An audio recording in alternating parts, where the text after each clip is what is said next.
Formulas देखे थे, वो आप सभी जानते हैं। आगे बढ़ेंगे।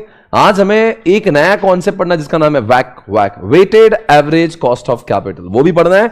और हम उसके बाद में ये सारे वो भी कॉन्सेप्ट पढ़ेंगे जो हमने देखना थे। राइट, बैकग्राउंड चेंज कर। अब देखना यहां पे जो लिखा है हमारे पास को जो इंपॉर्टेंट क्वेश्चन है हम उसको भी करेंगे फटाफट। यहां पे question number 12, question number 13, question number 39 and question number 34। Then ये 18, 19, 28, 36, 48, 49 ये हमारे स्टार क्वेश्चन है जो हम लोग देखते हैं। आगे बढ़ेंगे फटाक से, देखते हैं क्या क्या लिखा है। क्वेश्चन नंबर 12 पर जाएंगे। कल हमने बेसिक डेवलप किया था। अब बढ़ेंगे आगे। क्वेश्चन नंबर 12, कौन सा पेज नंबर है भैया? कौन सा पेज नंबर है क्वेश्चन नंबर 12 के लिए?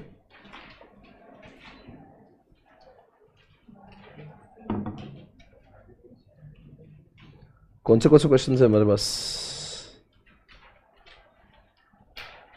आज हम लोग है कॉस्ट ऑफ कैपिटल के चार्ट, मतलब लेक्चर नंबर 2 पर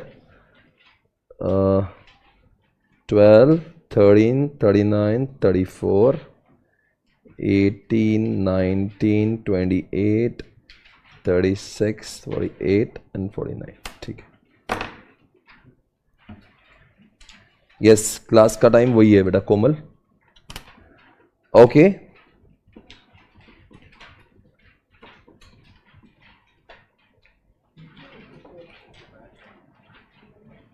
कुछ दिखा आपको पेज नंबर 12, 13 कुछ दिखा कहीं पे?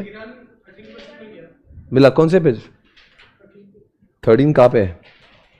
पेज नंबर दे दो मुझे। 84। ओके, पेज नंबर 84 पे आ जाइए। 84। ओके, ये वाला। तो दोस्तों यहां पे लिखा है, इस क्वेश्चन को देखते पहले। Calculate the cost of capital of H limited whose risk free rate, यानी कि आरएफ कितना है? तो ये आरएफ हो गया अपना 10%। एवरीबॉडी एंड द फर्म्स क्या लिखा है यहां पे? बीटा जिसमें हम लोग लगा रहे हैं उसका बीटा है 1.75 and the return on the market portfolio यानी कि इसका आरएम जो है वो है 15% का। अगर मैं इसको फॉर्मूले में घुसेड़ दूं तो क्या हो जाएगा? तो this is the formula, right? RF plus beta bracket के अंदर आरएम माइनस आरएफ। आरएफ कितना है? आरएफ है 10%, तो ये 10% आ गया। बीटा 1.75 है, मार्केट से रिटर्न आ रहा है 15 और रिस्क फ्री का है 10%। यानी अगर हम लोग इसको देखते हैं तो आंसर आएगा 18.75। I think it's very easy question, right? But it is about, ये क्वेश्चन का नाम है, कौन सा अप्रोच है वैसे? इसको आप रियलाइज्ड बोलते हैं या CAPM बोलते हैं? This is called as what? CAPM approach. Okay, next question 39, 30, 18, 19 भी देख सकते हैं आप। 18, 19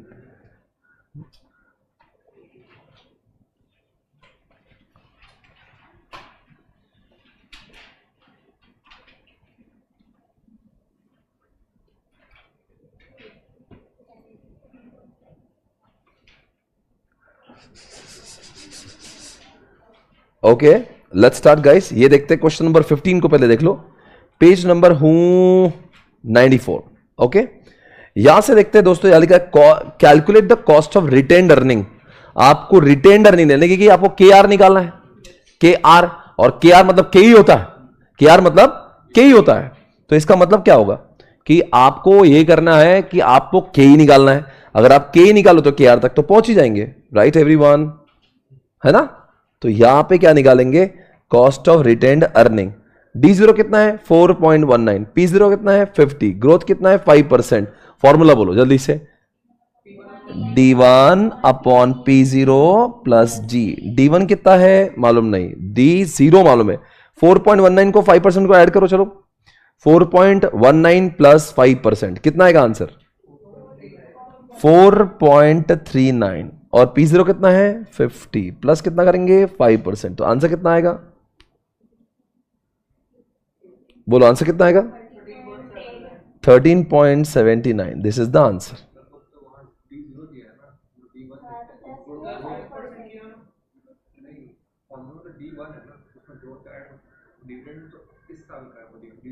तो ऐड किया ना, वही तो 4.39 हुआ। अलग से क्या? अरे 4.19 है ना, उसमें 5% ऐड किया ना। क्या हो गया तुझे? हाँ, तो अपने ख्यालों में, राइट। चलो कोई बात नहीं, आगे ख्यालों से बाहर आएंगे, आगे जाएंगे। दोस्तों आगे बढ़ेंगे, ये वाला क्वेश्चन करते हैं। अब आ रहा है पहला क्वेश्चन ऑन वैक, page number 95। Are you ready now? Come on everybody. The following details are provided by the GPS Limited, जिसमें सब कुछ लिखा हुआ है आपके सामने, equity, preference, redeemable and convertible debenture, right guys? Come on, देखते हैं आपके इसमें। The cost of equity capital of the company 16.30, income tax rate लिखा है 30%, and you are required to calculate वैक। अब मैं आपको थोड़ा सा वैक के बारे में एक चीज समझाना चाहता हूं। वैक का मतलब ऐसे, वैक दो टाइप के होते हैं, एक होता है एज पर बुक वैल्यू, एक होता है as per market value, right? एक होता है बुक वैल्यू, एक होता है एज पर मार्केट वैल्यू। वैक यानी कि आपको वेटेड एवरेज करना है, एवरेज नहीं करना है, वेट के हिसाब, इसलिए वेट आपको निकालना पड़ता है, वेटेड एवरेज। तो बुक वैल्यू में क्या होता है? ऐसे होता है, देखो, ईयर, ईयर के अंदर हम क्या कहते हैं? सोर्स, अमाउंट, वेट, रेट, वैक। इधर भी आता है सोर्स, अमाउंट, वेट, रेट, वैक। समझ आया? अरे बोलो। अब क्या होता है बताएं? ये जो सोर्स होता है, source could be equity, debt, और क्या होगा? प्रेफरेंस कुछ भी हो सकता है। इधर भी आता है इक्विटी, डेट, प्रेफरेंस। पर याद रखना, जब मार्केट वैल्यू की बात करते हैं, यहां पे अगर मैं यहां पे डेट लेता हूं, यहां पे प्रेफरेंस लेता हूं, यहां पे इक्विटी, यहां पे मैं रिजर्व भी लेता हूं, पर यहां पे मैं रिजर्व नहीं ले सकता। यहां पे रिजर्व, बिकॉज मैं किसके पॉइंट ऑफ व्यू से कर रहा हूं? Market value. बुक वैल्यू में रिजर्व्स आते हैं, मार्केट वैल्यू में नहीं आते। दूसरी बात, बुक वैल्यू में हमेशा जो अमाउंट होता है वो हमेशा बुक वैल्यू पे आता है। यहां पे जो आप लिखोगे ना, ये हमेशा बुक वैल्यू होगी, पर यहां पे जो अमाउंट आएगी ये हमेशा मार्केट वैल्यू के हिसाब से आती है। समझ आया? यहां पे हमेशा अमाउंट, अब नाम में लिखा मार्केट वैल्यू, तो मार्केट वैल्यू लेके, सपोज कोई शेयर मैंने 10 रुपए में लिया था और आज 100 रुपए हो गया, तो यहां पे मैं लिखूंगा 10 रुपया, यहां पे लिखूंगा 100 रुपया। समझ आया? कोई शक, सवाल? दोस्तों वैसे ही डेट और प्रेफरेंस का भी मार्केट वैल्यू चेंज हो सकता है। डेट और प्रेफरेंस का भी मार्केट वैल्यू चेंज हो सकता है, इसलिए वो चीजें यहां पे अलग आ सकती है और यहां पे वो अलग आ सकती है। पर अगर मैं, अब ये आपने तो समझ लिया, सुनो जरा, यहां पे अगर मैं रिजर्व के बारे में लिखता हूं, आपने सवाल पूछना चाहिए यहां पे क्यों नहीं लेता हूं, मार्केट वैल्यू में रिजर्व क्यों नहीं लेते? क्योंकि जब मैं मार्केट वैल्यू लेता हूं ना, जैसे फॉर एग्जांपल यहां पे 10 लिया और यहां पे 100 लिया, इसका अर्थ क्या है मालूम है? जब ये मार्केट वैल्यू 100 रुपए जब लिख रहा हूं ना, तो मार्केट वैल्यू ने इसके रिजर्व्स के अमाउंट को कंसिडर करते हुए ही उसका प्राइस बढ़ाया हुआ है। मतलब ये रिजर्व का इंपैक्ट ऑलरेडी इक्विटी के वैल्यू में एड ऑन हो चुका है। यहां पे हमने केवल इक्विटी का एक्चुअल वैल्यू लिखा है और रिजर्व का अलग से लिखा हुआ।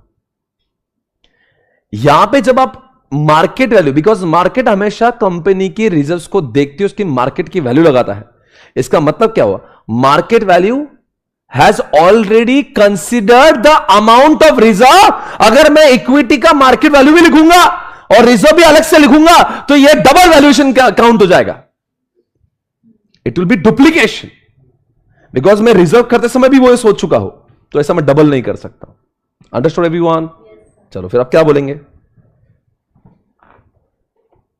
अरे बोलो भाई।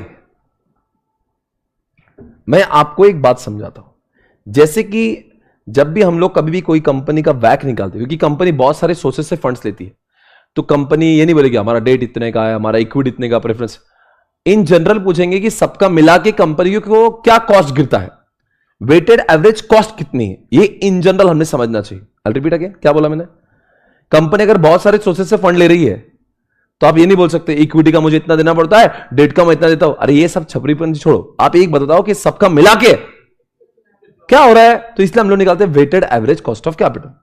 अब वो आ रहा है यहां, समझा आपको? इधर देखो, अभी यहां पे कुछ लिखा नहीं है, इसका मतलब इसको मैं बुक वैल्यू के पॉइंट ऑफ व्यू से पकड़ रहा हूं।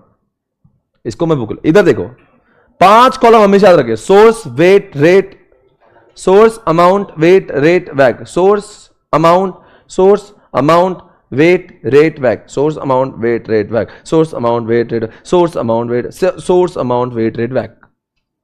ओके, सोर्स क्या है हमारे पास? इक्विटी, तो इक्विटी, प्रेफरेंस तो प्रेफरेंस, डेट 15%, डेट 10%, तो यहां पे लिख दिया मैंने डेट डेट। ओके, अमाउंट मैंने ऊपर से कॉपी की, देखो 65 65 12 12 20 20 8 8, ये सब आ गया यहां पे। अब बात करेंगे उनके वेट की। कैसे करेंगे वेट? दोस्तों टोटल अमाउंट को ऐड करें। हां, अब आगे बोलो क्या करेंगे? कैलसी लो भैया।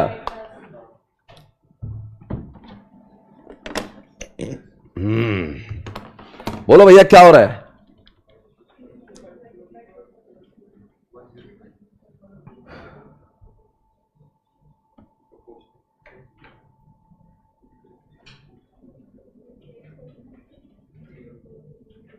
बोलो। अभी क्या है अपना टोटल? क्या 65 प्लस 12 प्लस 20 प्लस 8, पूरा कितना है? 105। तो 65 डिवाइड बाय 105 परसेंटेज में आ रहा है 61.9%, बराबर है। उसके बाद में 12 lakhs डिवाइडेड बाय 105, आंसर कितना आएगा? 11.42%। लाइक दिस आपको 100% मिलेगा। फिर आप क्या करोगे? इनका जो रेट है वो रेट आपको ऊपर से कॉपी पेस्ट करना पड़ेगा। ये 12% विल रिमेन 12%, तो 12 को मैंने 12 ही लिखा है। सर ये 15 को आपने 10.5 क्यों लिखा? बिकॉज इंटरेस्ट ब्रैकेट में 1 माइनस टैक्स होता है। तो आप जब 15% दे रहे हो तो आपका 30% टैक्स बच रहा है, यानी एक्चुअल में आपका 15 माइनस 30%। तो 15 माइनस 30% कितना होगा? 10.5%। जब भी मेरा 15% जा रहा तो 15 रुपए डेबिट होएगा, तो उतने 15 रुपए टैक्स से होगा ना। तो 100 रुपए पे टैक्स नहीं भरूंगा मैं, 85 पे टैक्स भरूंगा ना। अगर मेरी इनकम 100 रुपए होती और 15 रुपए में इंटरेस्ट देता तो कितने पे टैक्स भरूंगा? 85 पे दूंगा। तो 15 रुपए इंटरेस्ट की वजह से मेरा 15 रुपए के ऊपर लगने वाला टैक्स से हो गया, यानी 4.5 रुपए मेरे टैक्स से हो गए। तो यानी कि 10.5 रुपए में दे रहा हूं, तो इसलिए यहां पे मैंने 10.5 लिखा है और 10 का साथ लिखूंगा। हो गया, ये लिख दिया मैंने यहां पे। अब क्या होगा? सबको मल्टीप्लाई मल्टीप्लाई मल्टीप्लाई करेंगे, हो गया, मल्टीप्लाई कर दो। अब क्या तो 61.9 मल्टीप्लाइड बाय 16.3, ये आ गया आपका 10.8%। फिर 12% को मल्टीप्लाई करो 11.42% से, ये आता है आपका 1.3। ऐसे करते करते करते आपके चारों के आएंगे और चारों का टोटल जो होगा आपका बैक आ जाएगा। कोई सवाल, कोई डाउट पूछ सकते हैं आप मुझे एनी।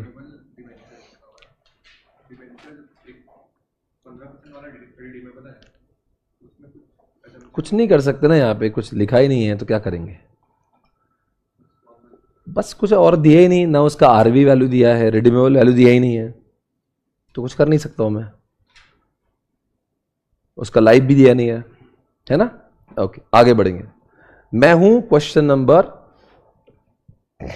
अपना क्वेश्चन नंबर कुछ आ रहा है? अपने क्वेश्चन देखो एक बार, कहीं पे आपको दिख रहा है 39, 34, 18, 19, 28? चलो इधर आओ।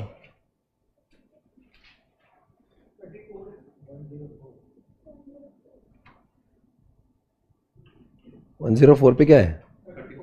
34 है क्या? चलो इसको देखते क्या लिखा है यहां पे। अपन एक ऐसा भी क्वेश्चन करेंगे जिसमें बुक वाले और मार्केट वाले दोनों आ गए। ये जुलाई 21 का क्वेश्चन है, मार्क्स 10 से इसके। इसका ईपीएस है, डीपीएस है, एक्सपेक्टेड ग्रोथ लिखा है, ये सब लिखा है। ओके, कॉस्ट ये सब, assuming that the no reserve, find pattern of finance additional requirement to calculate post tax cost of additional debt, calculate cost of equity, calculate overall वैक। ओके फाइन, कोई बात नहीं। चलो बोल के बताओ मुझे क्या जरूरत है। यहां पे लिख रहा है रिक्वायरमेंट ऑफ एडिशनल फाइनेंस, कितना लिख रहा है? कितना पैसा चाहिए इनको? 30 लाख चाहिए। डेट इक्विटी कितने में चाहिए? 2:1। तो डेट कितना चाहिए इनको? 20। इक्विटी कितना चाहिए? 10। समझ गया? ओके, यहां पे इनके पास में assuming that there is no reserve, okay, तो इनको डेट से 20 चाहिए और उसमें भी क्या चाहिए? डेट का अलग अलग रेट्स है, इक्विटी का अलग अलग रेट्स है। बताओ हमारे पास में कितना पैसा आएगा डेट से? 20 lakhs। इक्विटी से कितना आएगा?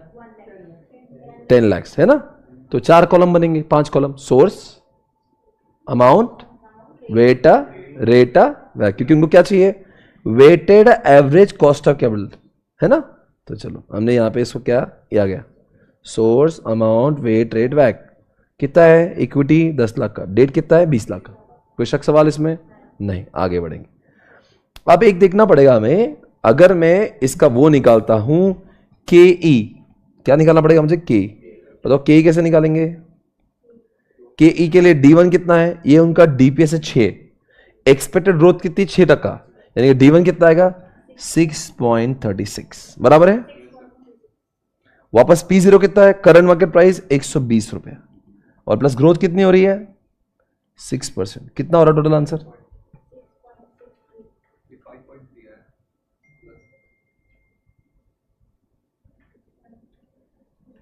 बोलो जल्दी। 11 पॉइंट पक्का, तो हमारा के 11.3 है, देखो यहाँ पे 11.3% आगे रेट अपना बराबर है 11.3। अब हमारी प्रॉब्लम क्या है, हमारे पास जो डेट है ना वो डेट अलग अलग टाइप का है। देखो ऐसा डेट है हमारे पास, वो 20 लाख में से हमने कुछ पैसा जो है ना, पहले 5 लाख लेते हैं हम लोग 10% से लेते हैं, 5 से 10 हम लोग 9% से लेते हैं, फिर 10 लाख से ऊपर हम लोग 8% से लेते हैं। Is that okay, is that fine guys. फिर अब क्या करेंगे बताओ, यहां पे हम लोग लिखेंगे 5 लाख 10%, और अगले 5 लाख 9%, और बाद के सब 8% से। Is that okay. आप कैसे करेंगे बताओ, इसको कैसे लिखेंगे, आप एक तो काम करो इसको ऐसे से लिख दो, या फिर एक काम करो इसको क्या करो वैसा कर दो। ये 10% तो रेट है पर 30% टैक्स है, यानी 10 का मतलब 7 हो गया। 9 का मतलब कितना होगा, 9 का मतलब 6 पॉइंट कितना हो रहा है, 6.3 हो रहा है, और बाकी का क्या हो रहा है,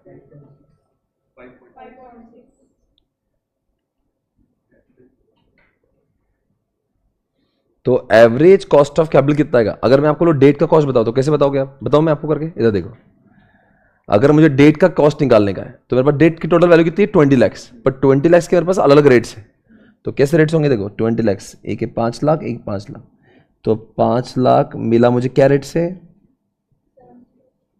बोल रहे भी नहीं, हाँ, और बाद में 5 लाख कितने से मिल रहे हैं 6.3 से, और बाद के 5 लाख नहीं 10 लाख कितने से मिल रहे हैं 5.6%। कितना हो रहा है ये 35,000 हो रहा है क्या, और कितना हो रहा है ये 5 लाख को मल्टीप्लाई करो कितने से 6.3 से, ओके, ये आ रहा है 31,500। सिंपल है भाई।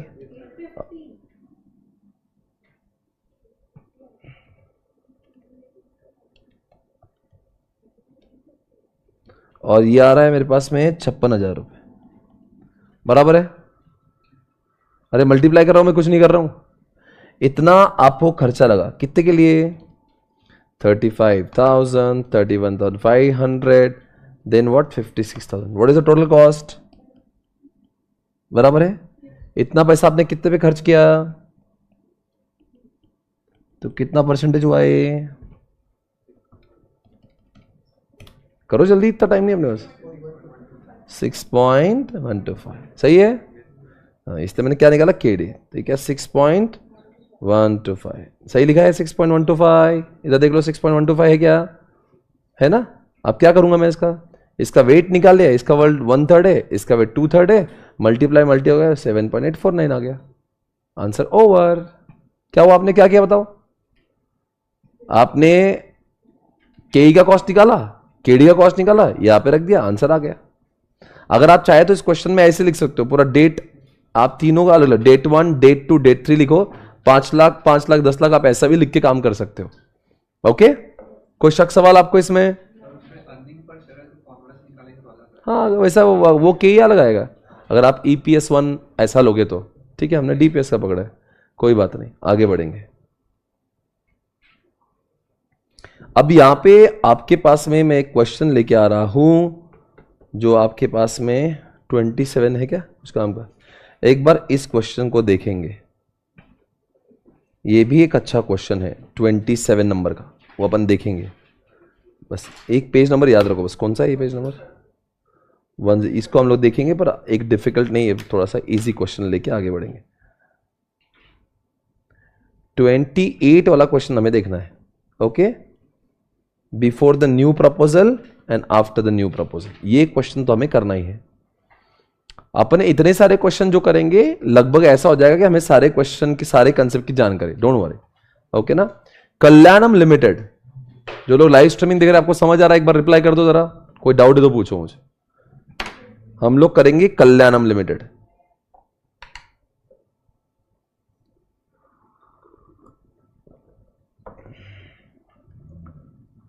सभी लोग रिप्लाई कर रहे हैं जो लाइव स्ट्रीमिंग देख रहे हैं। Are you able to understand? कुछ डाउट है आपको? पूछो मुझे। तानिया बोल रही यस सर, सीटीआई बोल रहा क्लियर सर, कोई प्रॉब्लम नहीं है। आगे वंशिका बोल रही yes sir clear sir, okay. Komal कह रही sir clear sir, yes sir yes sir, मेरा नाम है 7 AM प्लीज। ऐसा कैसा नाम है भाई तेरा? सागर झा, यस सर, कोई प्रॉब्लम नहीं है। चलो ठीक है, इसका मतलब मैं आगे बढ़ सकता हूं। सिद्धू कह रहा है सर नो डाउट, आप आगे बढ़ते रहो। मीत कह रहा है सर ऑसम। आशा कह रही यस सर, जीरो डाउट। चलो सबको, किसी को भी कोई, आपको कोई डाउट है भैया? कोई डाउट है? मैं चालू करूं? 28 क्वेश्चन आज हमारे पास में जितने भी क्वेश्चन होंगे ना, बुक वैल्यू, मार्केट वैल्यू, मैं सारे टक पे क्वेश्चन कवर कर लूंगा आज। आपको ऐसा लगेगा कि सब कुछ आ रहा है, ठीक है ना। कल्याणम Limited has an operating profit 34,50,000 and has employed debt which gives total interest charge of 7,50,000. The firm has an existing cost of equity and cost of debt 16, यानी कि इनका KD दिया हुआ है। The firm has a new proposal before it which requires fund of 75 lakhs रुपए इनको और चाहिए and expected to bring additional profit। वो जो 75 lakhs नए जो लाएंगे ना, उसके से उनको 14,25,000 का प्रॉफिट होने वाला है। To finance the proposal, the firm expecting to issue an additional debt। अब ये इतने 75 lakhs का फंड लाने के लिए उनके पास में एडिशनल डेट उनको 8% से बाजार में मिल सकता है।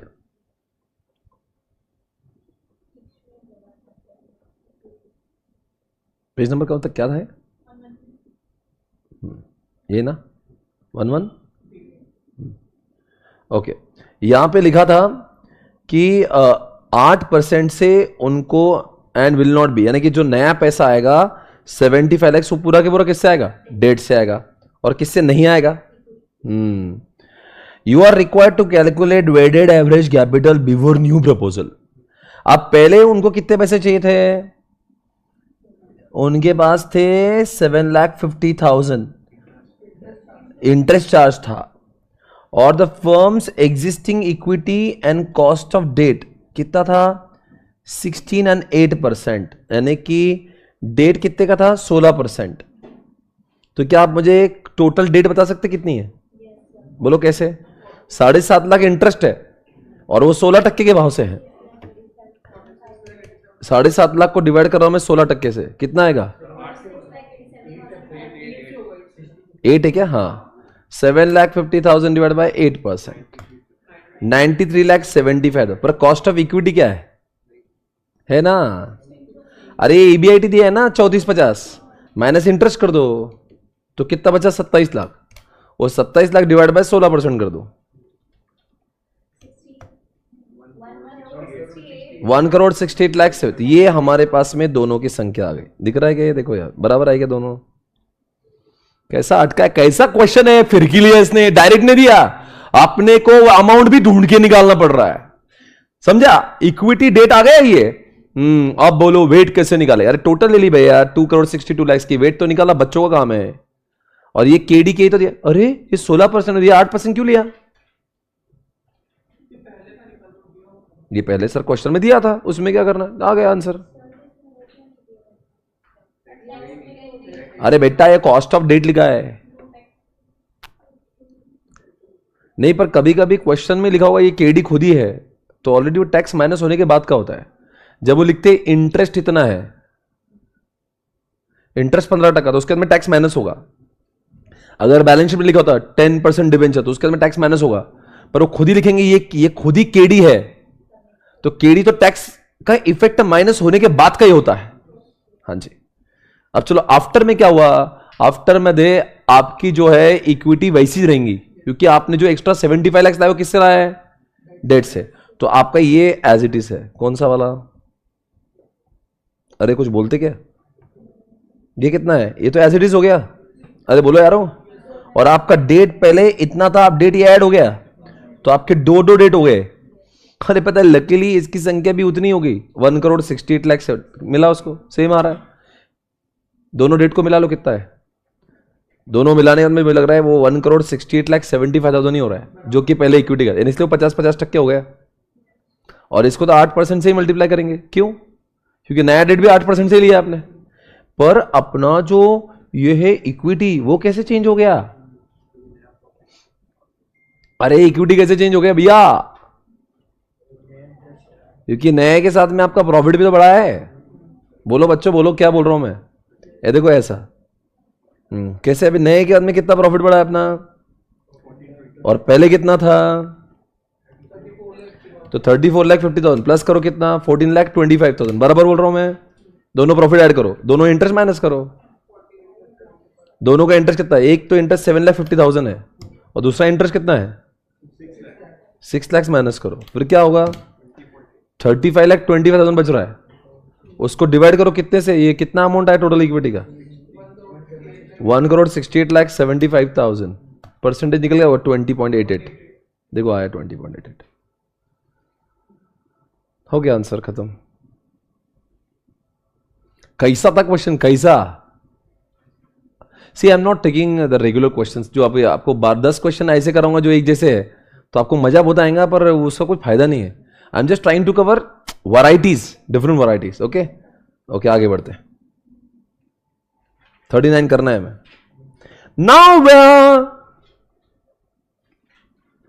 नाउ मई 2018 में क्वेश्चन आया था। Limited wishes to raise additional capital. 10 lakh चाहिए इनको। कितना चाहिए? 10 लाख। क्या चाहिए? Additional capital.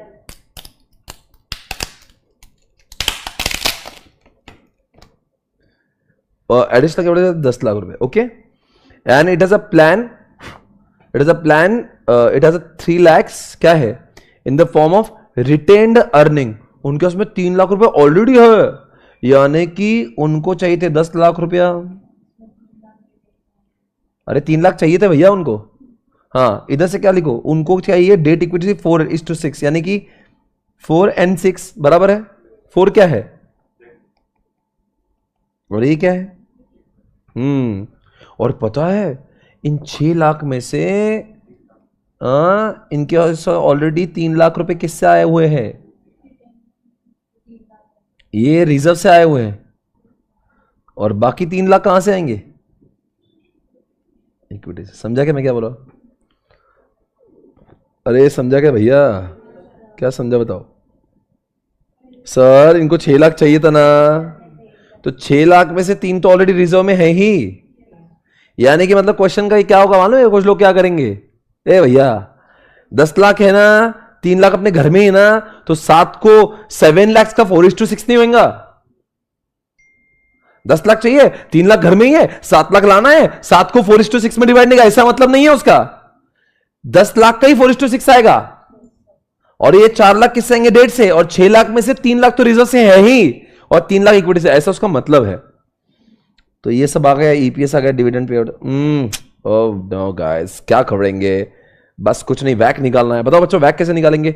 वैक निकालने के लिए आपके सामने 5 कॉलम होना चाहिए। सोर्स, अमाउंट, वेट, रेट, वैक, सोर्स। 3 सोर्स है। एक इक्विटी, एक रिजर्व है ना, इक्विटी रिजर्व। और डेट में भी 2 बचेंगे, डेट 1 डेट 2, बिकॉज पहले वाले डेट का 10% है, दूसरे वाले डेट का 16% है ना। ओके आगे बोलो क्या करेंगे यहां पे? ये हो गया डेट, ये हो गया इक्विटी। हो गया। इसका आएगा इतना, इसका आएगा इतना, इसका आएगा इतना। हो गया।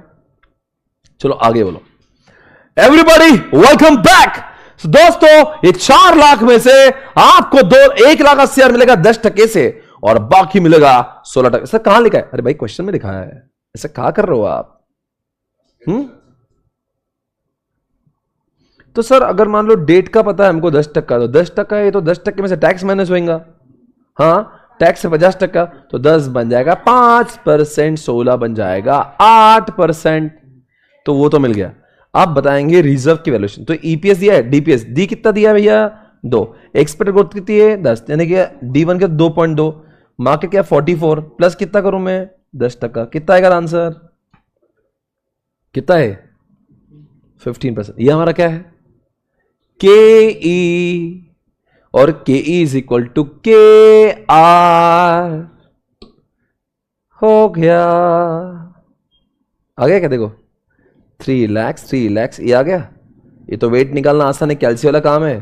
15 5 8, ये 5 कैसे हो गया, 10 का 50 का टैक्स गया, और इसका है, अरे आ गया answer. Okay guys, are you ready? समझ में आया क्या कुछ? अरे समझेगा भैया। Okay now next one, come on, करेंगे 21 पूजा तो जैसा नहीं कोई दूजा। दोस्तों मैं आपको कहीं ले जाना चाहता हूं। सर एग्जाम डिले होने के क्या चांसेस लगते हैं?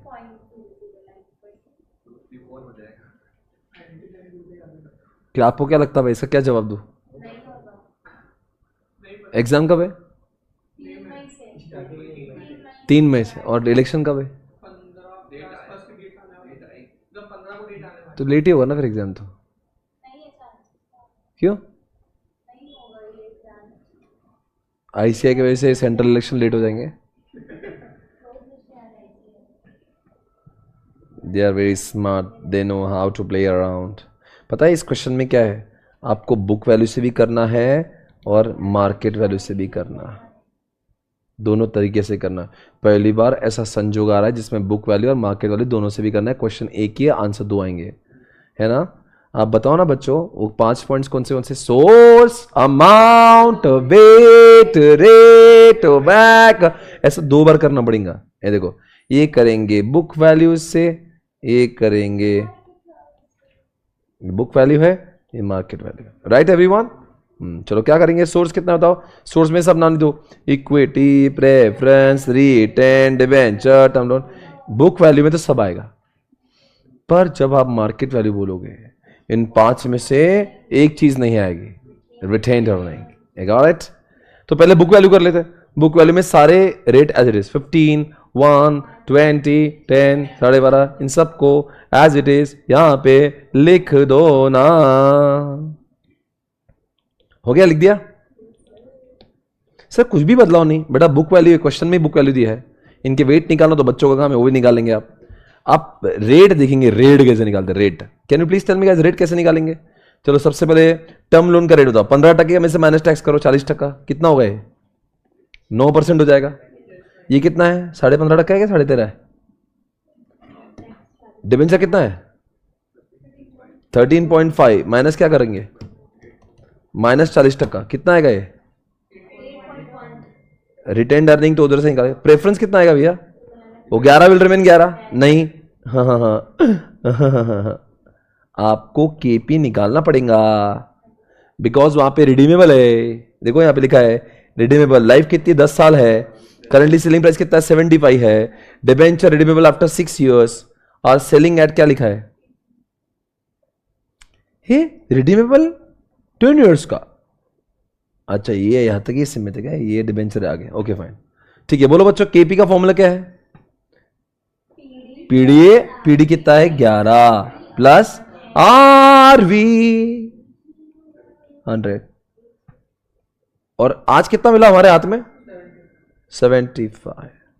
25 का नुकसान हुआ कितने साल में? 10 सालों में। और ये 100 plus 75 divide by 2।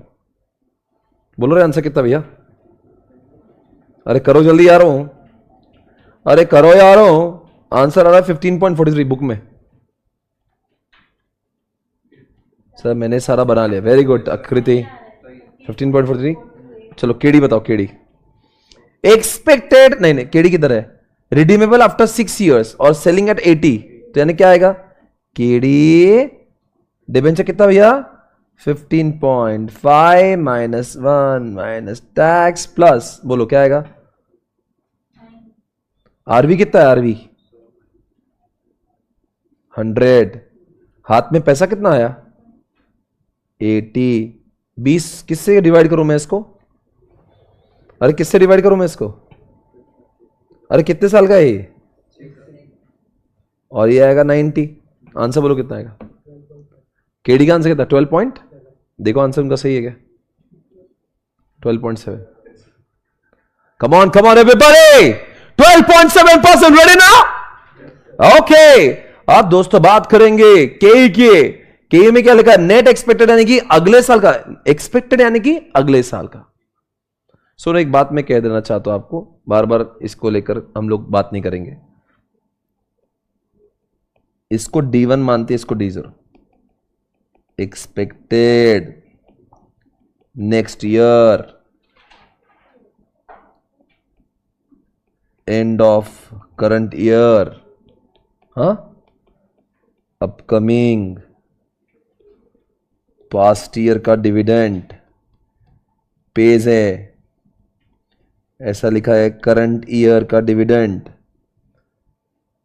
Last year का डिविडेंड। सुनो जरा मैं क्या बोल रहा हूं।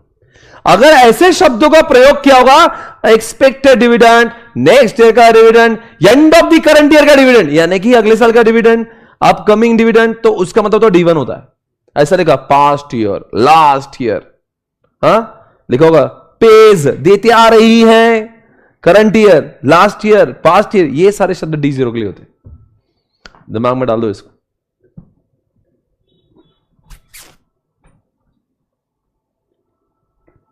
कंप्लीट बुक का डिस्क्रिप्शन वहां पे दिया हुआ है, आप क्लिक करके डाउनलोड कर सकते हो और इन लेक्चर से समझ सकते हो। आगे पढ़ेंगे एवरीबॉडी। अरे बोलो भैया, समझ आया क्या? मंडे के दिन will be start with new chapter जिसका नाम होगा may be capital structure. Okay, चलो आगे बढ़ जाऊं मैं। अरे कुछ तो बोलो, शुड आई प्रोसीड? चलो लेट्स प्रोसीड। अपना वो बताओ रे भाई, 3.6 तो इसका वो है, so K is equal to D1 3.6, P0 कितना है? मार्केट प्राइस 40 की, और G कितना है? G कितना? 7%। बोलो कितना? 16%। सर आपने सबने क्यों निकाला? अरे बेटा ये जो फॉर्मेट दिया था ना उसमें आ गया ना, 16 आ गया। सर 16 कैसे आ गया? अरे के भी उतना है तो के आर भी उतना है। प्रेफरेंस का तो आपने निकाला, डेट आपने निकाला, आंसर आ गया वैक का, वैक हो गया। बताओ मार्केट वैल्यू से कैसे करेंगे? बोलो मार्केट वैल्यू। अब मार्केट वैल्यू में आपके सोर्स वाले कॉलम में एक हट जाएगा जिसका नाम देखो इधर, इक्विटी प्रेफरेंस रेट। कौन सा हट गया? रिटर्न। तो रिटर्न हट गया। अब देखते हैं उसकी अमाउंट में चेंजेस हो गया। अब क्या अमाउंट कौन सा लेना पड़ेगा? मार्केट वैल्यू से। इधर देखो स्क्रीन पे, ये बोल रहा है 10 रुपए का एक है। अब 15 करोड़ है और 10 रुपए का एक, यानी कितने शेयर से? 1.5 करोड़ शेयर से। 1.5 करोड़ शेयर से, और उसका भाव क्या चल रहा है? 40। 10 का 40 हो गया, तो 1.5 करोड़ को अगर 40 से मल्टीप्लाई किया तो 60 करोड़ आता है। तो मैं अमाउंट में लिख दूंगा 7 करोड़। देखो मैंने 60 करोड़ लिख दिया, सही है? 60 आई रोट। नेक्स्ट, अब बोलो प्रेफरेंस पहले कितने का था? 100 का, अब कितने का हो गया? 75। यानी कि 100 75 तो 1 करोड़ 75 लाख हो जाएंगे, तो 75 लाख लिख दो, ये आएगा 75। डेट के बारे में 100 का 80 हो गया, यानी कि डेट आपका 10 करोड़ का 8 करोड़ हो गया। क्यों नहीं होगा? लोन नहीं है वो, डेट है। डेट फंड है, फंड के रेट चेंज होते हैं। ये लोन लिया नहीं बैंक से, लोन का पैसा चेंज नहीं होता कभी। ये जो टर्म लोन है ना, वो टर्म लोन मार्केट में बिकता नहीं है, इसलिए वो 12.5 का 12.5 ही रहेगा। ये 12.5 का 12.5 परसेंटेज तो आप निकाल ही लोगे, और रेट तो दिए ही। अरे परसेंटेज तो अभी निकाले ना, अरे ये ऊपर से नीचे छापना है बस, इसमें कोई चेंज होंगे। 16% ये सब अभी ऊपर से नीचे लिखना है, आपका वैक आ जाएगा। ये ऐसा ही हमने अनोखा क्वेश्चन देखा। क्या क्वेश्चन देखा? जिसमें बुक वैल्यू भी देख लिया, मार्केट। आई थिंक आपको दोनों समझ में आए। हाँ, बुक वैल्यू भी और मार्केट। एक मुझे आपको एक बात कहना है, दुनिया में 3 टाइप के वैक निकालते हैं। एक होता है एग्जिस्टिंग, एक होता है मार्जिनल और एडिशनल, और एक होता है टोटल।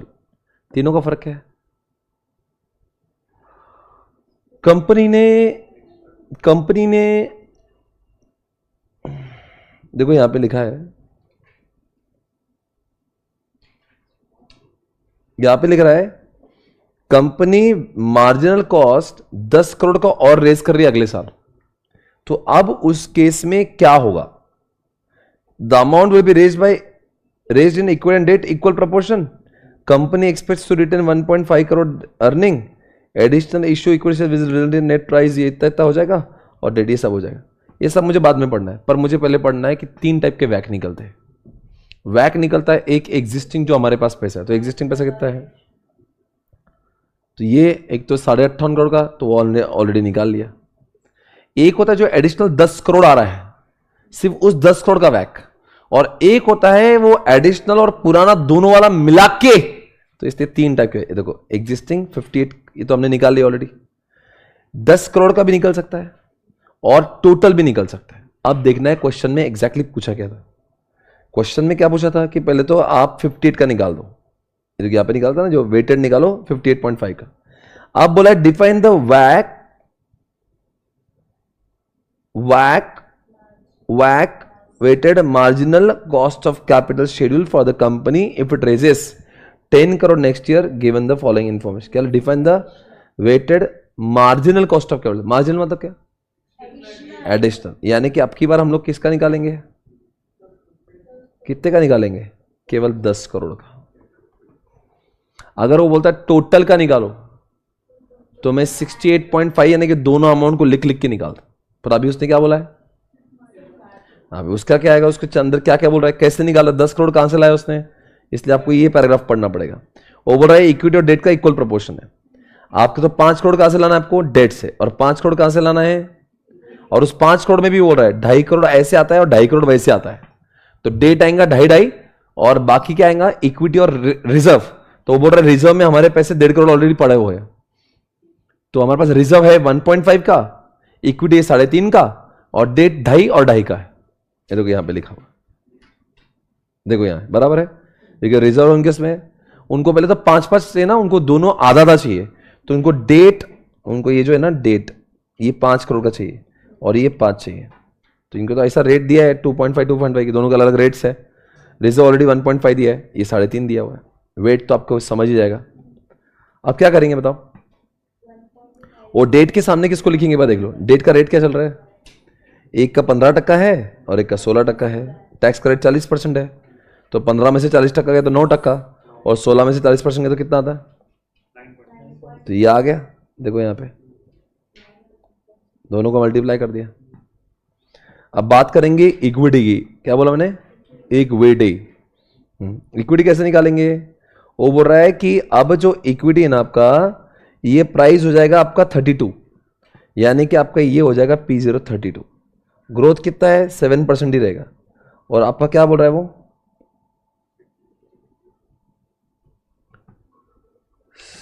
D1 कितना है? 3.6 ही है ना, तो ये बराबर है क्या? निकालो जरा। 3.6 अपॉन 32, 18.25 आ रहा क्या? आ गया ना 18.25।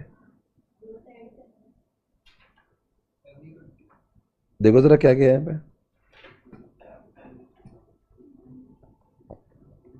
अच्छा वो क्या क्या, मैं समझाता हूँ क्या क्या। सुनो जरा, 1 मिनट ध्यान से सुनो। ये एक बार क्वेश्चन पढ़ो, क्या लिखा है? ये लिखा है नेक्स्ट ईयर, यानी कि पुराने के अंदर एक बार ऐड करना है और फिर और एक बार ऐड करना है। ये पैसे अगले साल रेज करें, तो अगले साल हमारा डिविडेंड कितना है? 3.6 प्लस 7%। ये हो गया अगले साल का D1, अगले साल का D0, और उसके अंदर और 7% मिला तो आपका हो जाएगा। अरे भाई ये कितना है आपका डिविडेंड? कितना है? 3.6 ना, तो 3.6 प्लस कितना था? 7%। तो ये क्या है? 3.8 जो है वो D0 हो गया अब, और उसमें ऐड करना पड़ेगा और एक बार 7%, 4.2, क्योंकि ये जो पैसा 10 करोड़ जो है ना अगले साल इशू कर रहे हैं, तो उसके पॉइंट ऑफ व्यू से डिविडेंड क्या आएगा? 4.12। तो ये 4.12।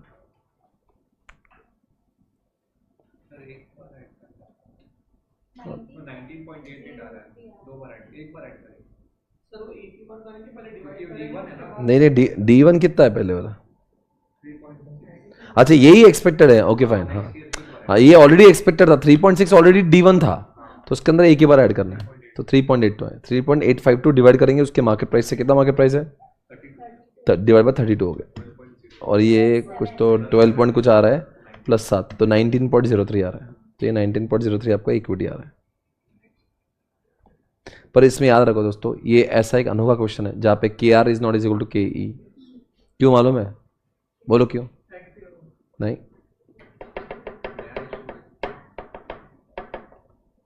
इसमें कुछ गड़बड़ है, और वो गड़बड़ आपको बहुत समझना जरूरी है। बहुत ही इंपॉर्टेंट चीज मैं पढ़ाने जा रहा हूं। आपको पता है ये जो है ना, यहां पे इसको 18.25 क्यों लिखा, बताओगे मुझे? Why this is coming 18.25 reserve? 18.25 कहां से आया? क्या आप मुझे उसका खुलासा दे सकते हो? हाउ कम 18.25 यहां पे आ रहा है?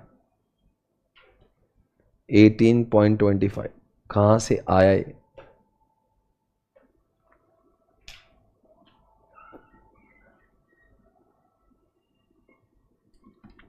$3.67%।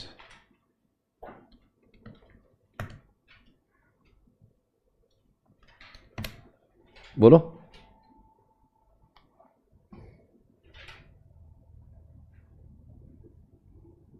Students, kindly note that if the flotation cost is given, flotation cost दी गया क्वेश्चन में, then K is equal to not KR, because net proceeding will be changed for K and KR. In KE formula आपको ऐसा लेना पड़ता है और इसमें ऐसा लेना पड़ता है। कहीं पे आपको फ्लोटेशन कॉस्ट दी है क्वेश्चन में, कहीं पे फ्लोटेशन कॉस्ट दी है, फ्लोटेशन कॉस्ट दी है, दी क्या नहीं? हाँ,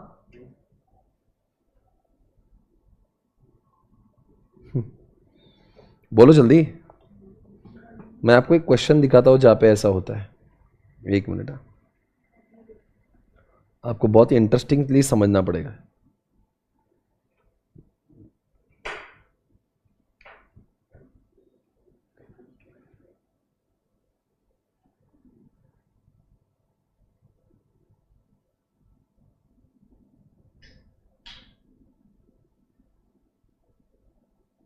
मुझे बोलना है, बोलूं क्या मैं? हाँ, अभी आपको मैं समझाता हूं इसका मतलब क्या होता है। जैसे कोई क्वेश्चन में ऐसा दिया होगा, ध्यान से सुनना। अगर ये फ्लोटिंग कॉस्ट दिया है और फ्लोटिंग कॉस्ट है फॉर एग्जांपल 2, और फेस वैल्यू है 100, ओके, और इसके ऊपर हमें देना है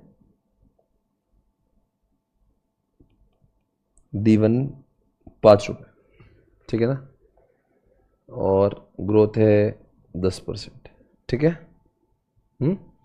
ये फ्लोटिंग कॉस्ट है, यानी कौन सी कॉस्ट? जो ब्रोकरेज कॉस्ट। और यही क्वेश्चन के दो आंसर बनेंगे। इसका KE कितना निकलेगा? कितना KE निकलेगा इसका? KE कितना है? 5 अपॉन कितना करूं मैं? फेस वैल्यू माइनस कितना आएगा? आपके हाथ में कितना पैसा है? 2, यानी 2 हो जाएगा, और प्लस कितना परसेंट आ जाएगा? 10%, यानी कि 5 अपॉन कितना हो जाएगा? 98 प्लस 10%, यानी कितना आएगा? अक्सर क्या करते हैं अपन, पता है अपन क्या समझते हैं? ये इज इक्वल टू KR है, फॉर्मूला कहता है K is equal to KR। But जब फ्लोटेशन कॉस्ट होता है ना, फ्लोटेशन कॉस्ट एक ऐसी कॉस्ट है जो सिर्फ एक्चुअल में इशू करते समय लगती है, रिजर्व को लाने के लिए नहीं लगती। इसलिए क्या करते हैं बच्चों, इस समय अक्सर जैसा होता है KE is equal to KR, वो सेम ही हो जाता अगर यहां पे फ्लोटिंग कॉस्ट नहीं होता। पर जब फ्लोटिंग कॉस्ट होती है तो दोनों KE और KR अलग हो जाते हैं। आप ऐसे समय पे क्या होगा, 5 तो ठीक है, पर आपको यहाँ पे 100 लिखना पड़ेगा और यहाँ पे करना पड़ेगा 10%। बोलो कितना आएगा आंसर? क्या समझा आपको बताओ? ये आपको समझना पड़ेगा, ध्यान सुनना। 99% केसेस में जहां पे फ्लोटिंग कॉस्ट नहीं है वहां पे हमेशा क्या होगा, के ही निकाल लिया तो अपने आप के आर निकल जाता बाय डिफॉल्ट। पर क्वेश्चन में अगर ग्रेट ग्रैंड मस्ती किया, उन्होंने फ्लोटिंग कॉस्ट दिया होगा तो आप ये माइनस जो 2 करते हो ना के के लिए, वो -2 नहीं करोगे। किसके लिए? के आर के लिए। ये आपको लिखना ही पड़ेगा, इसको हाईलाइट करो, ये बहुत ही इंपॉर्टेंट चीज है, यानी खतरनाक चीज है, खतरनाक, वेरी वेरी इंपॉर्टेंट पॉइंट।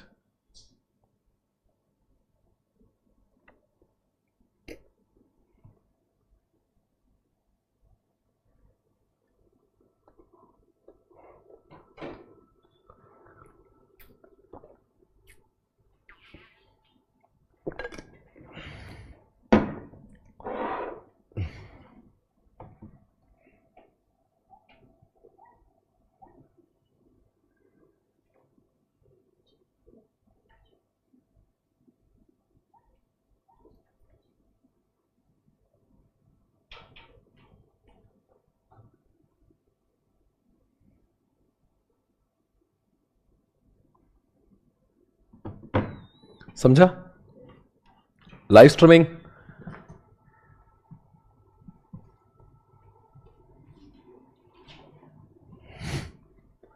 कोई डाउट है पूछ सकते हैं मुझे, any doubt please do ask.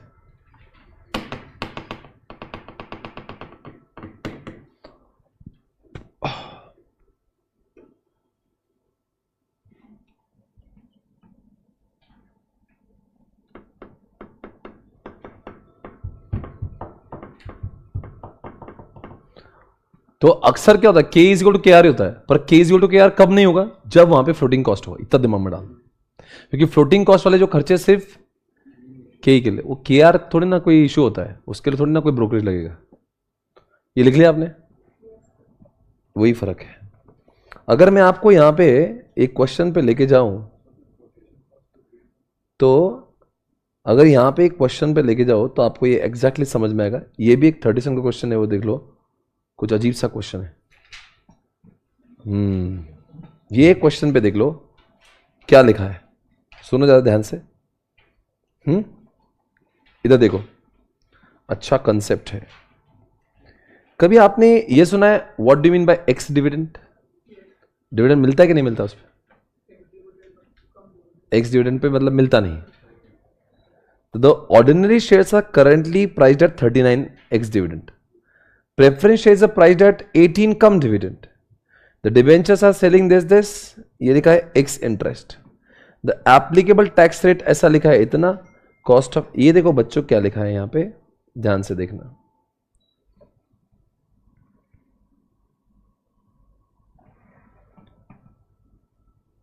इसका कॉन्सेप्ट समझो पहले। Dividend 50 declared but not yet paid on 1 मई। 1 मई के दिन 2550 थे, कम प्राइस की बात। Seller will not get the dividend, buyer will get the dividend. यानी कि जब कम प्राइस था, कम प्राइस, तो कम प्राइस में किसको मिलता है? सेलर को नहीं मिलेगा, जो बाय करेगा उसको मिलेगा। कम यानी कि उसको उसके साथ मिलने वाला है। मैं अगर आपको बेचूं रिलायंस आज और कम वाला बोलूं, कम यानी कि आपको मैं शेयर्स भी मिलेंगे और डिविडेंड भी आपको ही मिलेगा, बराबर। 1 मई को मैंने आपको एक्स डिविडेंड बेचा तो किसको मिलेगा? सेलर को मिलेगा, बायर को नहीं मिलेगा। यानी जब मैं एक्स से बोलता हूं, एक्स यानी कि जो पुरानी वाली, आपकी नहीं, तो मैं अगर आपको एक्स डिविडेंड बेचूंगा तो इसका मतलब क्या होगा? आपको डिविडेंड नहीं मिलेगा, मुझे डिविडेंड मिलेगा। और कम बोला तो जब आप बाई कर रहे हो तो आपको मिलेगा। कैलकुलेशन ऑफ वैक इधर देख लो, आप ध्यान से करेंगे। यहां पे ordinary share, share premium, return, ये सब लिखा हुआ है, और वो बोलते हैं वैक निकालो on the basis of market value. तो पहले बताओ मार्केट वैल्यू में क्या नहीं आएगा? रिजर्व्स नहीं आएंगे, पक्का नहीं आएंगे, तो क्या आएगा फिर? सब आएगा ना, प्रेफरेंस भी आएगा, डिबेंचर भी आएगा, सब आएगा। इक्विटी कितनी है? प्रीमियम जो है, ये तो नहीं आएगा, और शेयर प्रीमियम भी नहीं आएगा। ऑर्डिनरी शेयर्स कितने हैं? 5 लाख, पर मार्केट वैल्यू क्या चल रहा है? मार्केट वैल्यू कितना चल रहा है? 39x डिविडेंड है ना? The debentures are selling this applicable tax rate इतना 30% and KD cost of equity has been estimated 19%। कोई बात। तो दोस्तों यहाँ पे लिखा है 1,50,039। इसका मतलब क्या हुआ? 39 क्यों लिया मैंने? अक्सर हमेशा एक्स डिविडेंड पे ही हम लोग को करना पड़ता है। इसका मतलब क्या होता है? एक्स का मतलब क्या होता है? एक्सक्लूडिंग डिविडेंड, यानी कि मतलब जब एक्स करता हूं मैं, जब मैं एक्स डिविडेंड की बात करता हूं तो हमेशा बायर को डिविडेंड नहीं मिलेगा, किसको मिलेगा? तो इसलिए यहाँ पे कंपनी से करंटली प्राइस है 39x डिविडेंड, तो बिल्कुल सही, जैसा चाहिए हमें वैसा ही होता है। हमेशा में क्या, किसकी तलाश होती है? एक्स की तरह। हमें कहाँ पे पहुंचना, कम बोला तो हमें कहाँ पे पहुंचना पड़ता है? एक्स में आना पड़ता है। तो कितना हुआ आपका, कितना शेयर से? 50,000 मल्टीप्लाइड बाय कितने से करूँ? 39, तो कितना आंसर आएगा? ये इतना आंसर आएगा, बराबर है। अब थोड़ा सा देखो यहाँ पे क्या लिखा है, preference. Preference shares is a price date कितना लिखा है? 18 कम डिविडेंड। प्रेफरेंस कितना है यहाँ पे? 8% लिखा है, और ये 4 लाख लिखा है। 4 लाख अमाउंट लिखी है, और फेस वैल्यू कितनी है? 25 की। तो ये क्या हुआ? ये बुक वैल्यू चल रहा है ना? और मार्केट वैल्यू कितना है इसका? 18 है, 18। फेस वैल्यू कितनी थी? और इसका कम कम डिविडेंड कितना है? आपने किस प्राइस पे चाहिए? हाँ, एक्स पे। अपने को मार्केट वैल्यू निकालना है। क्या किया उन्होंने? From where they got 2,56,000, 2,57,000। देखो यहाँ पे ex dividend price is equal to 18 minus 2। 18 minus 2 कहां से लाया? 25 का फेस वैल्यू है, और फेस वैल्यू के ऊपर डिविडेंड कितना है? अरे भाई 25 के ऊपर 8%, तो कितना होगा? 2। तो कम कितना? आपको कुछ नहीं भी समझाना, एक चीज समझना, आप जब मार्केट वैल्यू का प्राइस लिखोगे वो एक्स पे लाना है, और ex is equal to cum minus dividend. Ex is equal to cum minus dividend. तो कम की प्राइस कितनी है? 18 है। 18 में से 2%, 2 रुपए निकाल दो। 2 रुपए कहां से है? 25 रुपए का मल्टीप्लाइड बाय 8%, तो 2 रुपए हो गया। तो कितना आएगा वो? 16। तो 16 को मल्टीप्लाई करो कितने से? अब इनके इसमें 4 लाख रुपए डिवाइड बाय 25, यानी इनके इसमें 16,000 शेयर है। 16,000 को डिवाइड करो, मल्टीप्लाई करो कितने से? 16 से, तो 2,56,000 आएगा। हमेशा आपको एक्स पे लाना है, ठीक है? तो ये एक्स पे ला लिया हमने, क्योंकि वो कम पे दिया था। कम का प्राइस कितना था? 18। 18 में से 2 रुपए माइनस किए, 16 है। और डिबेंचर कितना दिया है? डिबेंचर तो उतना ही होगा। ये 6 लाख डिवाइड बाय 100 कितना हो गए? तो 6,000 का मल्टीप्लाई कितना प्राइस है उसका? वो ऑलरेडी एक्स इंटरेस्ट है, 120 है, तो 120 को मल्टीप्लाई कर दो, 7,20,000 है। कुछ नहीं समझाना भाई, इतना बात याद रखो। मैं आपको समझाता हूं, सुनो इधर देखो मेरे पास। एक बात समझो, आपने साल भर शेयर संभाला है, मैं आपसे अगर बाय करूंगा तो डिविडेंड का हकदार आप है क्या? मैं? आप हो, बिकॉज आपने संभाला। तो आप जब भी मैं बाय करूंगा, I will be entitle, no I will never be entitle to get क्या? तो इसलिए क्या होता है, आप हमेशा मुझे एक्स बेचोगे। आप सेलर हो, आपने होल्ड किया, तो आपका डिविडेंड आपको ही मिलना चाहिए, तो मुझे एक्स की वैल्यू मिलना चाहिए अगर मैं बायर हूं तो। 20 रुपए का कम वाला वैल्यू और 18 रुपए का उसका, 18 रुपए का प्राइस है और 2 रुपए डिविडेंड है। तो जब मैं बाई करूंगा तो मैं तो, मेरे लिए तो 18 है, बिकॉज अगर मैं 20 ले भी लूंगा तो 2 रुपए मुझे मिलना नहीं चाहिए। इतना बात याद रखो। अगर कुछ नहीं चाहिए, लॉजिक नहीं समझ में आ रहा, तो इतना ये याद रखो कि कम जब लिखाऊंगा तो उसको एक्स पे लाना है। आप जब भी मार्केट वैल्यू का कॉलम लोगे तो it has to be ex, और एक्स के लिए एक ही काम करना था, कम माइनस डिविडेंड। बाकी कुछ दिमाग मत लगाओ, ठीक है ना?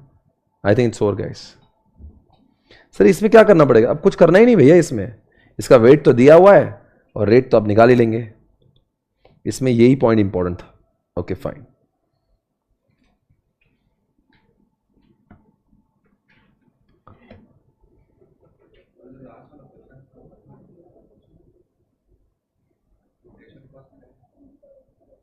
एक मिनट, बस वही क्वेश्चन लेके आ रहा हूं मैं। 48, 41, 41।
ये क्या था अपन क्वेश्चन?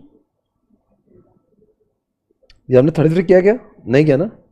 ये अच्छा क्वेश्चन है। आ जाओ दोस्तों, ये क्वेश्चन आपके लिए ढूंढ के निकाले खास। ये है आपका क्वेश्चन नंबर 33 और पेज नंबर 102। 10% डिबेंचर लिखा है 3 लाख, 12% डिबेंचर लिखा है 2.5 लाख, इक्विटी लिखा है 5 लाख। एडिशनल इंफॉर्मेशन दिया है यहां पे और आपको निकाला वैक, निकालो वो भी मार्केट वैल्यू के हिसाब से। और मार्केट वैल्यू जब निकालते तो 5 कॉलम आएंगे, source, amount, weight, rate, वैक।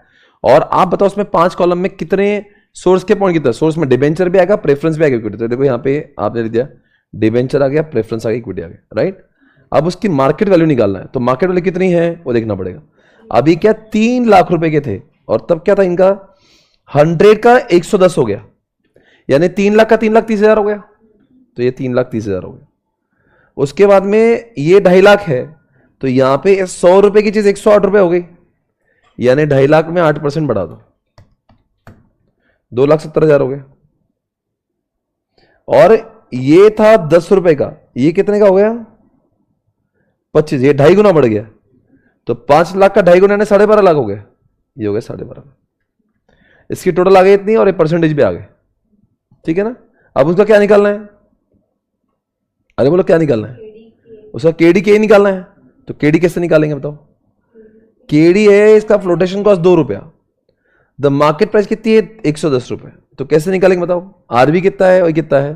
Debenture कितना का कितना 10% है क्या?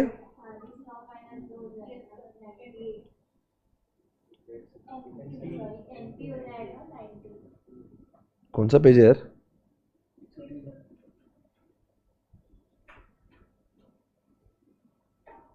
हाँ ये 10% है ना, तो 10 यानी कि इंटरेस्ट कितना है 10, ब्रैकेट में क्या करूँ प्लस क्या आएगा आरबी, आरबी कितना है माइनस क्या करूँ डिवाइड क्या करूँ, लाइफ कितना 10 साल का ना, और 100 per debenture redeemable at par, redeemable at par, और the market price per share is, RB कितना है? आरबी तो 100 है राइट, आरबी कितना है 100 है।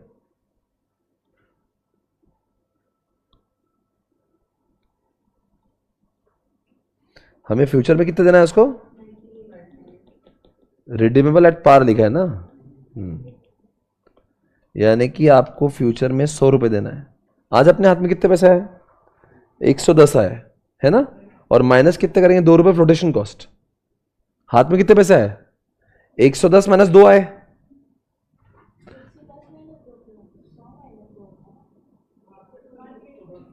अरे मार्केट प्राइस है ना 110, ये कितना आएगा? मार्केट प्राइस कितना है? हाँ सुनो ध्यान से एक बात देखते हैं।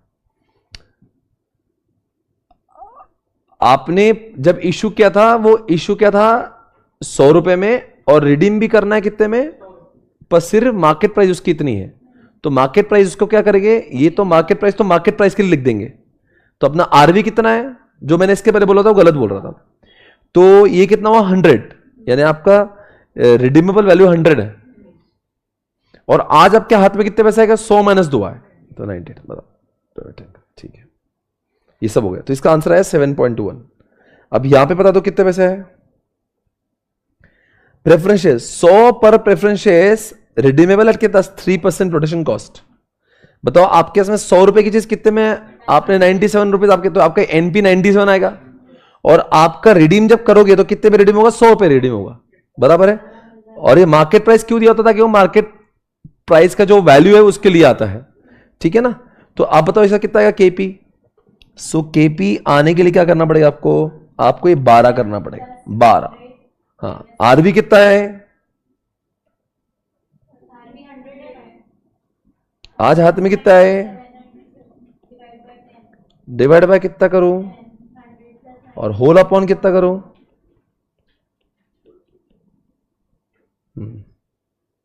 आंसर जो भी आएगा ये आ गया आपका केपी। इज इट ओके, ये आ गया 12.48, ये आ गया इतना, और ये सब डेटा हमने यहां पे भर दिया। केई बताओ कैसे आएगा, केई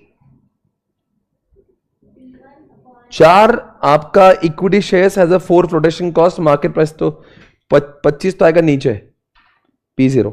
नेक्स्ट ईयर का डिविडेंड कितना 2, तो आंसर कैसा आएगा 2 अपॉन 25 माइनस 4 बराबर है, प्लस कितना आएगा, बस ये जो भी आंसर आएगा आएगा, हो गया।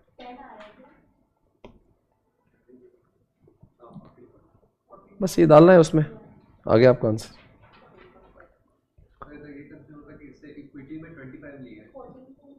कल इक्विटी में, हाँ 25 माइनस 4 लिया ना,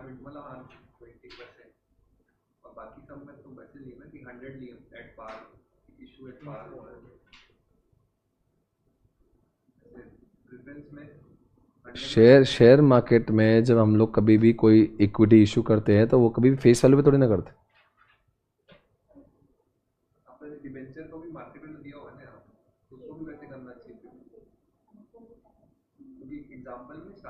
उसमें याद रखना मैं जो कह रहा हूं, आप सभी लोग याद रखना, एक बहुत भारी बात बता रहा हूं। जब आप नेट प्रोसीडिंग करते हो तो कभी कभी कंफ्यूजन होता है मार्केट प्राइस क्या ले, मतलब एनपी क्या ले। अगर वो चीज 100 की 110 रुपए में बिक रही है और उतने पैसे उनको रियलाइज हुए, तो आपने, जैसे मैं अगर ऐसा बोलूं तो आप ध्यान रखना, बहुत अच्छा काम का बोल रहा हूं। अगर मान लो इसकी फेस वैल्यू 100 रुपए और कंपनी उसके रियलाइज्ड 110 रुपए, तो आपका एनपी हो जाएगा 110। अगर मान लो आपका फेस वैल्यू है 100 और ऐसा लिखा है मार्केट प्राइस 110, तो फिर भी नेट प्रोसीडिंग 100 आएगा। ऐसा लिखा होगा face value 100, sold and realised, sold and realised 90, तो आपका नेट प्रोसीडिंग 90 माना जाएगा। मार्केट, सुनो ध्यान से, एमआरपी बोर्ड लगाया हुआ है बाहर, दुकान के बाहर बोर्ड लगाया है, यहां पे जो गाड़ी है वो 4 करोड़ में मिलेगी। आपने दुकान में जाके उसका सौदा किया, बार्गेनिंग किया, 3 करोड़ में लाई, तो ये market price is like having board, but actually market price और सेल दोनों सेम नहीं होते। Market price is like MRP कि इतने में है, पर बिकी थोड़ी ना। अगर मार्केट प्राइस 100 में भी लिखा है पर बिकी 110 में, तो 110 एक्चुअल वैल्यू है जो आपका नेट प्रोसीडिंग है। नेट प्रोसीडिंग मतलब क्या, आपके हाथ में कितने हैं। भाव कोई भी कुछ भी बोलता है, उतने में बिका गया। अब जैसे 100 रुपए की चीज है, बिकी कितने में 90, तो आपके लिए नेट प्रोसीडिंग क्या आएगा। मार्केट प्राइस क्या लिखी वो इंपॉर्टेंट नहीं, व्हाट इज इंपॉर्टेंट? कभी कभी ऐसा हो सकता है मार्केट प्राइस भी उतनी और सेल भी उतनी में हो, तो फिर दोनों का एनपी सेम ही आएगा, नेट प्रोसीडिंग। समझ आया मैं क्या बोल रहा हूं? वो थोड़ा कंफ्यूजन हो सकता है आपको, वो थोड़ा you have to be very शातिर इनफ टू अंडरस्टैंड कि क्या कैसे लैंग्वेज से खेलेंगे, पर एक्चुअल में मतलब क्या है। मतलब अगर आप कोई अगर आपको रियल लाइफ में जब ये एनपी का मतलब जानना है कितने में एक्चुअल में बेचा गया, ये क्या करते हैं ऐसे वाले जानबूझ के लैंग्वेज से खेलते हैं और जो मुझे पसंद नहीं है। नेट प्रोसीडिंग का मतलब क्या है? कितने में एक्चुअल में बिका, सब कट पिट के ब्रोकरेज जाके डिस्काउंट जाके मेरे हाथ में कितना है, वो होता है नेट प्रोसीडिंग, राइट? लॉजिकली सोचो, राइट? अब वो शब्दों से लेंगे, मार्केट प्राइस 110 है, सेल 98 में हुआ है, तो इंसान कंफ्यूजन में आता है करना क्या है। तो ये क्या है, शब्दों से गेम करते हैं आपका। उसने क्लियरली बोलना चाहिए था भले ही मार्केट प्राइस 100 की थी पर बिका 90 में, तो 90 लेना चाहिए। एक बार चाहे कोई भी शब्दों से अपना बेसिक प्रिंसिपल एकदम दिमाग में होना चाहिए कि नीचे एनपी लेना है, और एनपी का मतलब क्या है? कट पिट के एक्चुअल में हाथ में, वो मार्केट में 500 का है पर आया क्या 500 हाथ में, बिका कितना 100 में ना, तो 100 लिख। मार्केट प्राइस का मतलब नहीं होता, व्हाट इज एक्चुअल मतलब रियलाइज्ड कितना हुआ, what is more important? Realised. इसीलिए एनपी में हमेशा रियलाइज्ड वर्ड को ढूंढते हैं, पर कभी कभी क्या करता है ऐसे जानबूझ के ऐसे शब्दों में ट्विक करती है ना, तो इंसान कंफ्यूजन में आता है, अरे यार ये लेके बोले। तो उस समय पे आपको बोलना चाहिए, अगर आपको नहीं समझता एजम्पशन डालना चाहिए कि मुझे लग रहा है इन भाषाओं को देख के ये मार्केट प्राइस इतना है और एक्चुअल में पैसे मिले इतने हैं, इसलिए मैं ऐसा ले रहा हूं, ये मेरा अजम्पशन या अंडरस्टैंडिंग है। क्या होता है कभी कभी शब्दों से खेल रहा है, इसे कंसेप्ट से नहीं खेल रहा है। उन्होंने क्या लिखना चाहिए, क्यों तुम बच्चों का दिमाग का दही कर रहे हो, आप लिख दो ना भाई एक्चुअल में हाथ में इतने पैसे आए। What is more important, logic क्या है, हाथ में कितने पैसे आए। एनपी का मतलब था नेट प्रोसीड, नेट प्रोसीड, हाथ में कितना पैसा आया। अब तो फिर मार्केट प्राइस कितने का, फिर आप बोलेंगे फिर मार्केट प्राइस क्यों दिया होता है? मार्केट प्राइस इसलिए देते हैं ताकि वो मार्केट प्राइस वाला कॉलम बनाए। कभी कभी ऐसा हो सकता है मार्केट प्राइस भी 100 रुपए और बिका भी 100 रुपए, तो मार्केट प्राइस का इस्तेमाल क्यों, मार्केट प्राइस क्यों दिया होता है? ताकि अब वो सेकंड कॉलम भरे। और अपना हमेशा जब उसका एक्चुअल में अपन वो केडी के और केपी निकालते हैं ना, उस समय पे क्या करना चाहिए, केडी के लिए और के पी के लिए जो नेट प्रोसीडिंग यानी कि एक्चुअल पैसा जो रियलाइज हुआ वो देखना चाहिए। कंसेप्चुअल क्लैरिटी है? ओके, आई थिंक गाइस हमने ऑलमोस्ट सारे वैरायटी के क्वेश्चंस देख लिए हैं। Done with this chapter. बहुत सारे क्वेश्चन किए, बहुत सारे बहुत सारे।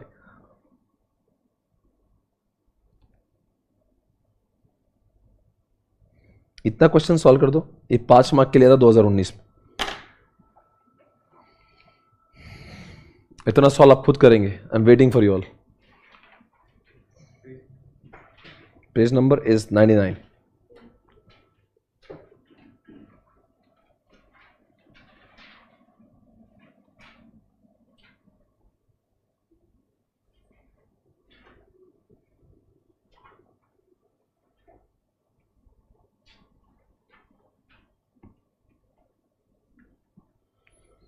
ये सॉल्व कर पाएंगे? देखो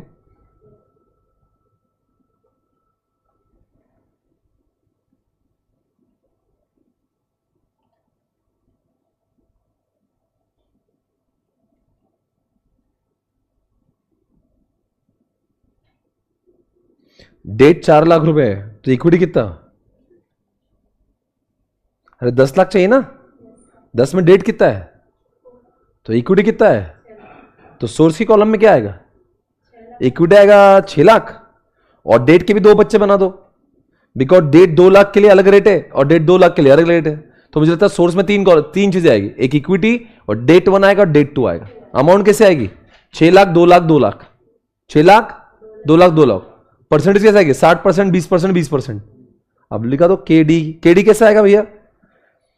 10% लिखा है, 10 में से टैक्स जाने दो तो 7 आएगा, और दूसरे कहते 15 में से 30 जाने दो 10.5%। और के कितना आएगा? डिविडेंड पे आउट कितना है? तो 4 का 25% यानी कि एक है डिविडेंड, और ग्रोथ कितनी है? 10%, यानी 1.1 हो गया। हाँ, डिवाइड बाय कितने से करूं? 50 प्लस कितने से करूं?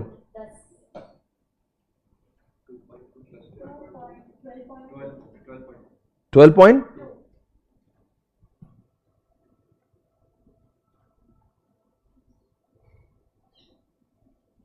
ये आ गया और ये आंसर आएगा 10.82। एक बार देख लो, आ रहा है ना? ऐसे क्वेश्चन आएंगे, 5 मार्क के लिए क्वेश्चन पूछा था। Are you finding this difficult? I think आपको सारे के सारे कंसेप्ट अभी बहुत अच्छे से क्लियर है। एक क्वेश्चन बच्चा हमेशा पूछता है, अगर डीपीएस भी दिया और ईपीएस भी दिया है तो डीपीएस से भी के ही निकाल सकते हो, डीपीएस 1/P0 भी कर सकते हो, या ईपीएस 1/P0, दोनों भी चलता है। आपको जो एजम्पशन लेना ले सकते हो, दोनों के भी आंसर आईसी क्लास में सजेस्टेड में होते हैं। ओके, जब भी कभी कोई बातों से, कोई शब्दों से कंफ्यूजन लगे तो अजम्पशन लेने में हिचकिचाना नहीं। डायरेक्टली डोंट से कि यही सही है, आप बोलो कि मुझे लगता है कि ये इसका मतलब ये, इसलिए मैं अजम्पशन मान रहा हूं। You can have 2 answers for the same questions. Okay, घबराने का नहीं। कभी कभी लैंग्वेज ही वो होती तो अपने को समझता नहीं कि क्या करना चाहिए।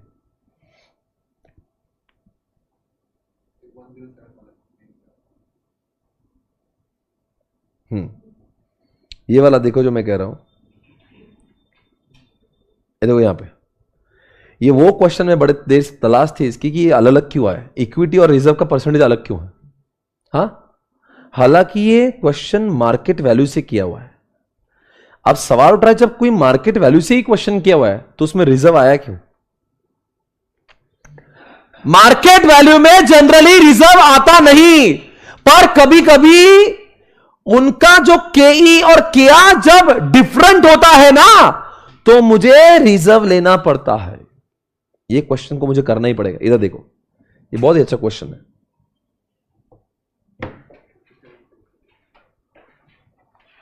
दो मिनट चीजें, बोलो।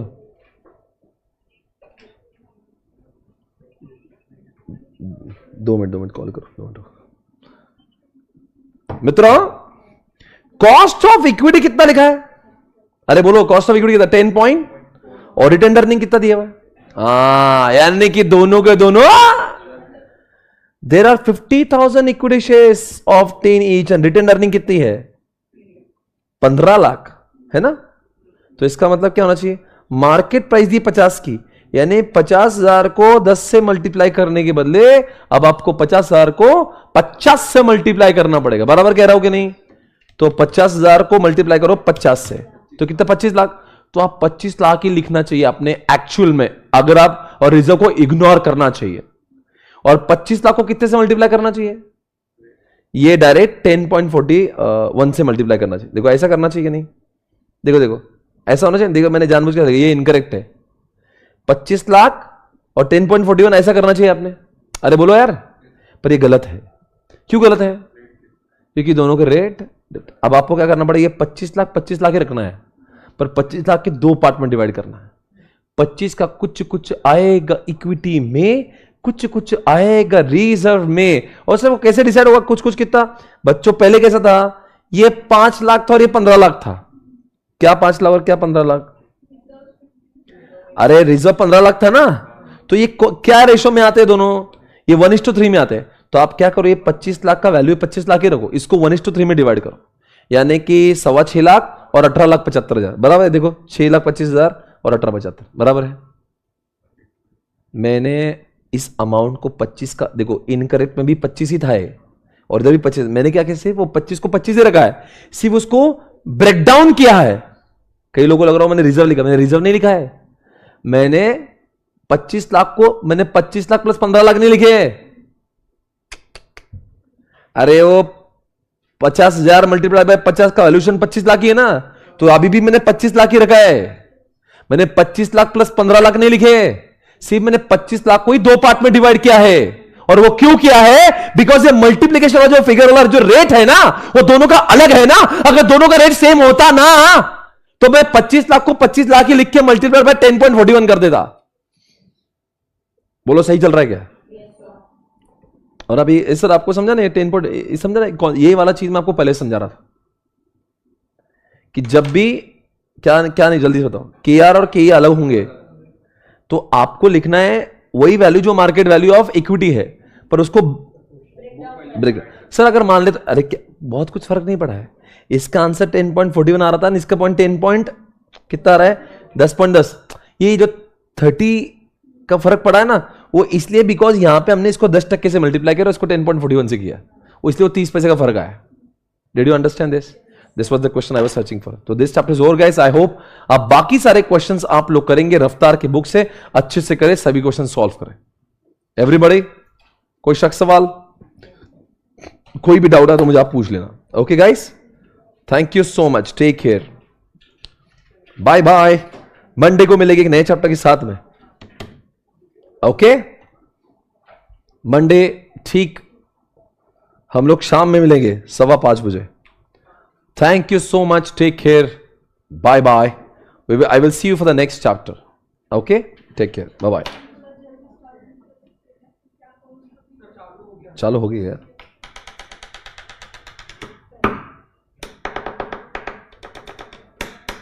ठीक है, okay, bye bye guys, take care, see you. Monday मिलेंगे दोस्तों, 5 बजे कर देते, बस 5 बजे शार्प। Bye bye. मंडे के दिन हम लोग शायद से करेंगे capital structure mostly, let's C.